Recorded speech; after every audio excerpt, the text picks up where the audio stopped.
Start. संयुक्त राष्ट्र संघटनेने केलेला हा गौरव व सन्मान मी फार मोलाचा मानते. हा सन्मान माझा व्यक्तिशः सन्मान नव्हे किंवा भारत सरकारचाही नव्हे, तर हा हजारो सेवाभावी व एकनिष्ठ कुटुंब नियोजन कार्यकर्त्याचा व लक्षावधी मातापित्यांचा सन्मान आहे. जागतिक संघटनेने अत्यंत कठीण अशा सामाजिक क्षेत्रात भारताने केलेल्या प्रयत्नांना मान्यता दिली ही अभिमानाची गोष्ट आहे. परिच्छेद.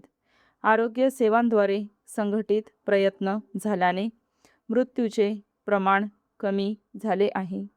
शिक्षणाचा प्रसार व राहणीमानातील सुधारणा यांमुळे जनन प्रमाणही कमी होत आहे. यावरून असे म्हणता येईल की व्यक्तीमध्ये सामाजिक जबाबदारीची जाणीव निर्माण झाल्याने मृत्यूचे प्रमाण कमी झाले व सामाजिक जाणीव निर्माण झाल्याने जनन प्रमाण घटले. मानवतेचा विकास बालकातून होतो. जी व्यक्ती बालकाचे संगोपन करते ती मानवतेचेही संगोपन करीत असते. परिच्छेद.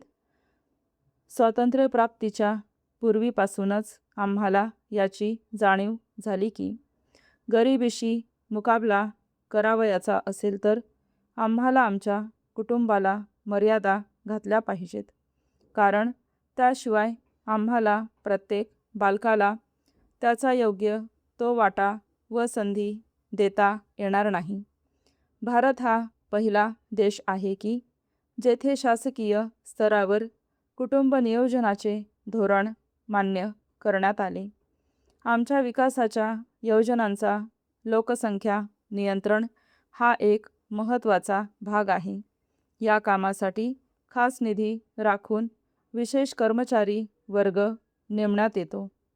आम्हाला याची जाणीव आहे की हे कार्य आम्हाला आरोग्य व शिक्षण यांच्या माध्यमातून करावयाचे आहे. आमच्या देशात लोकशाही नांदते. शासन जनतेच्या संमतीने व सहकार्यानेच निर्णय घेते.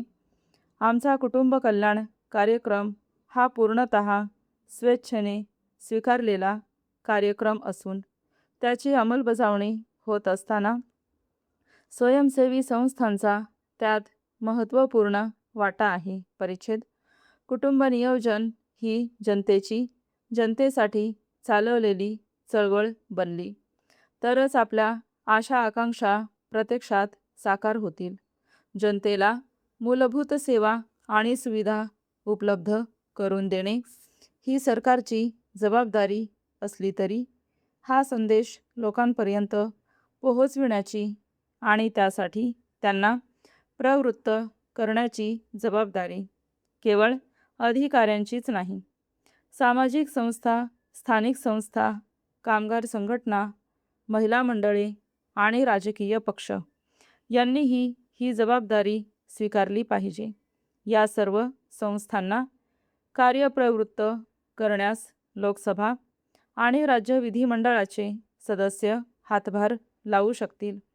आमच्या देशातील या कार्यक्रमाला जागतिक सहकार्याचीही आवश्यकता आहे व ते सहकार्य आम्हाला मिळत राहील अशी आशा आहे.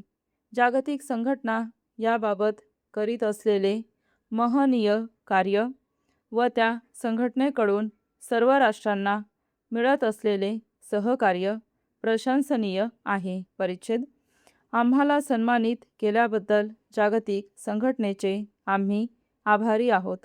आमच्यावर व्यक्त विश्वासात पात्र ठरण्यासाठी आम्ही सदैव कार्यरत राहू असे भारताच्या वतीने आश्वासन देऊन मी आपली रजा घेतो. स्टॉप.